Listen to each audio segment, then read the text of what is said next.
Hello everyone. Today we are going to discuss another set of ONELINERS.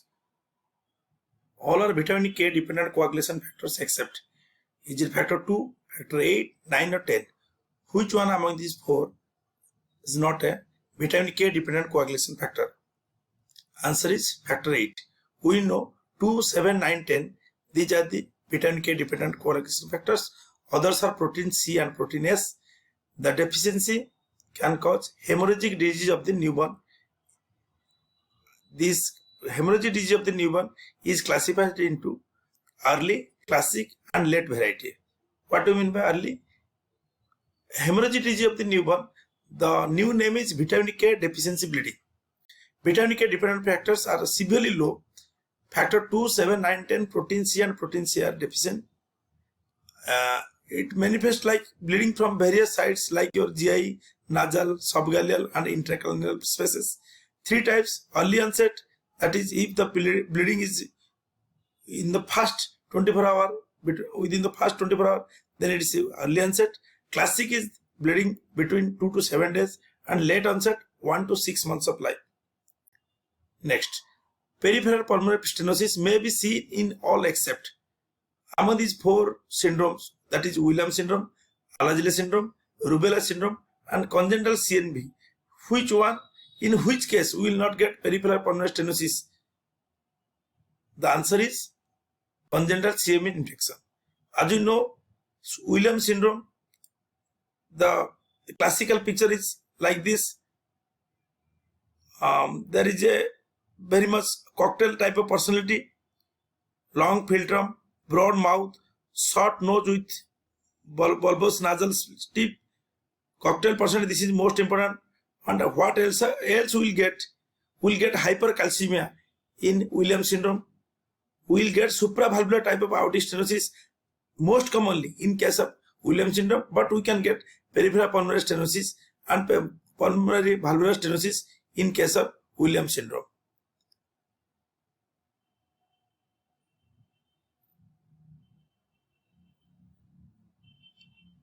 These are the other syndrome, Alagille syndrome, where we will get all these findings.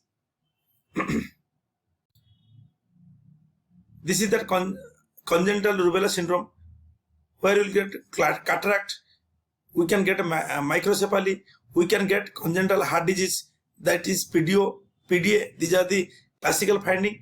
We can get also purpura and thrombocytopenia. So we can get pulmonary stenosis in Williams syndrome, in your congenital rubella syndrome and in Alagille syndrome. This is the classical Alagille syndrome, where we will get butterfly shaped vertebra and yours we can get deep set ears, other features like that, but we can get pulmonary stenosis as one of the manifestations. So among these 4, congenital CMV infection will not get peripheral pulmonary stenosis. Next, molar tooth sign in MRI brain is seen in which case? This is the classical, that molar tooth. So in which case we will get molar tooth sign is positive? That is Jobert syndrome. Jobert syndrome, what are the other findings?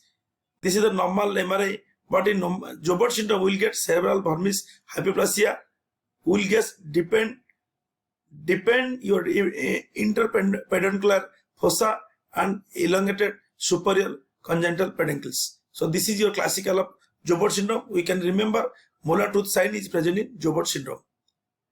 Resomel contains how much potassium? What do you mean by resomel? Rehydration solution for your malnourished child. So what should be the potassium content? Is it 10 millicalorie per liter or 20 or 40 or 80? Answer is 40. We can see this comparison between your old ORS, your standard hyposmolar ORS and your resomel. Old ORS, the total osmolality is 311 milliosmol per liter. Classical ORS, WHO ORS, now which we are using, that is total osmolality is 245. But resomel, that osmolality is 300. So we can remember that like this table we can remember, we can get one MCQ in our exam. Sodium is 90 in your old ORS, it is 75 in a hyposmolar or low osmolar ORS, and resomel, that sodium content is 45. Potassium is same in both ORS, old and new, but resomel just the double that is 40 millicurie per liter. This is the potassium content. Chloride, we may not remember. Glucose, 111 in WHO-ORS, 75 your new ORS or hyposmolar ORS, and your 125 in your resomol. So resomol for today we can remember total osmolarity is 300. Potassium content is 40 millicurie per liter. This we have to remember. And sodium is low. That is 45 millicurie per liter. This is another table comparison between resomol and your ORS. Potassium is 40, but your hyposmolar that potassium is 20. Extra what that resomol contains glucose 125, sodium 45, potassium 40. Other things you can get magnesium, zinc, citrate, everything we can get, and total osmolarity is 300.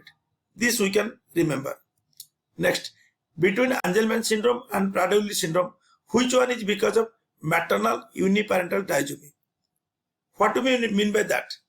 Suppose in uniparental disomy, the chromosome between the two, either mother or father, gets deleted, and other one, the rest one, suppose mother chromosome is deleted, then the paternal chromosome gets doubled.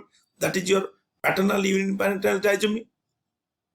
So between Angelman syndrome and Prader-Willi, the confusion is which one is because of maternal uniparental disomy. That means in which case paternal chromosome is deleted, so that maternal chromosome gets doubled. The answer is Prader-Willi.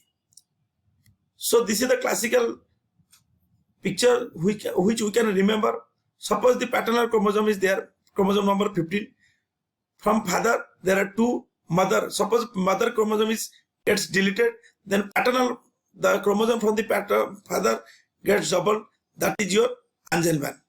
So in Angelman syndrome, your paternal gene is doubled and maternal is deleted. In Prader-Willi, what happens? In Prader-Willi, your maternal chromosome is deleted, a paternal chromosome is deleted, so the chromosome from the mother that is get doubled, so that is Prader-Willi.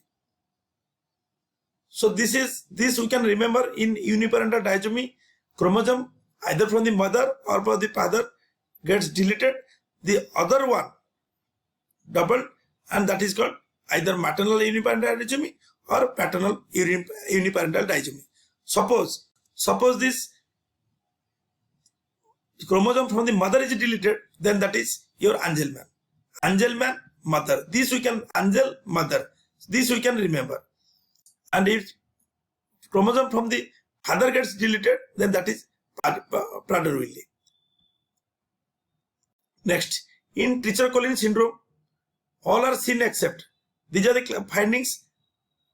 Which one is not there in Treacher-Collins syndrome? Coloboma of inferior eyelid, mandibular hypoplasia, low intelligence, and cleft palate. So which one we will not get in a case of Prader-Willi syndrome? The answer is low intelligence. Intelligence will be normal. This is a classical picture of a Treacher-Collins syndrome, where we can see the downward slanting palpebral fissure. Dental, we can get the dental anomaly. We can get this ear anomaly. We can get this hypoplastic zygoma, hypoplastic mandible, retrognathia. All these we can get. This classical your inferior column of eyelids. This will get in a case of Treacher-Collins syndrome. So what is not there is your intelligence. Intelligence will be normal in a case of Treacher-Collins syndrome. Next, Fragile X syndrome is characterized by all except. These are the all large, we know, large face, large nose, ear or testis. Which among these four large, which one is not there in case of Fragile X syndrome? The answer is large nose. You will not get large nose in a case of Fragile X syndrome. We will get all these large, like your large ears, your large face. We can get large testes. All these other findings we can get.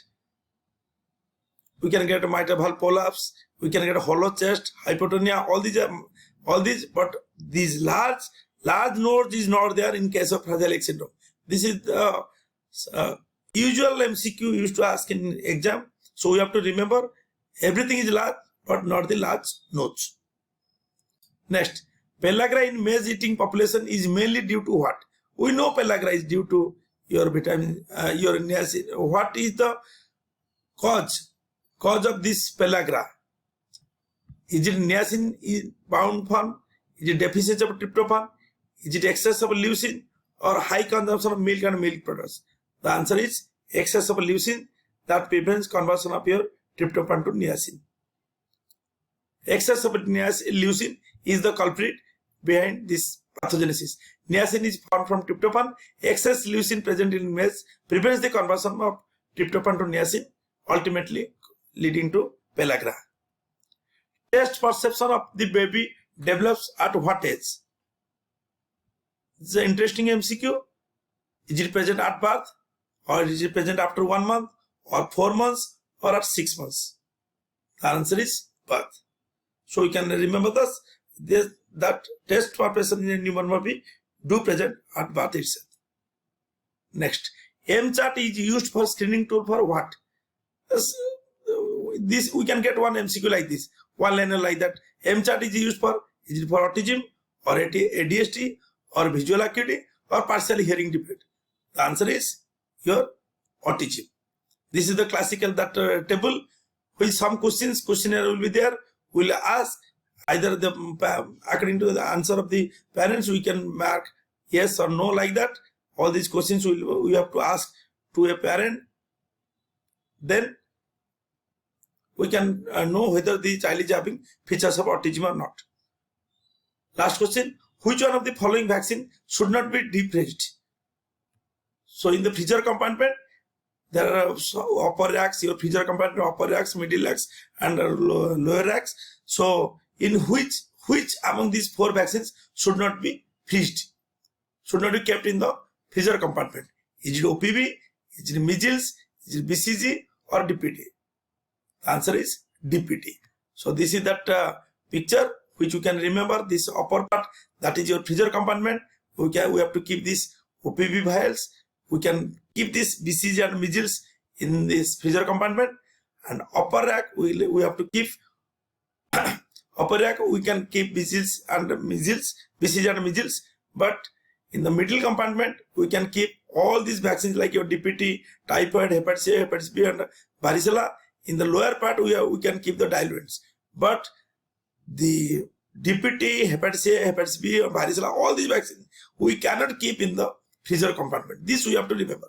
Freezer compartment we can keep OPV exclusively, and also we can keep the BCG and measles containing vaccine. These we can keep in the freezer compartment. Thank you. Please like this video, share my channel, and subscribe to my channel. Thank you.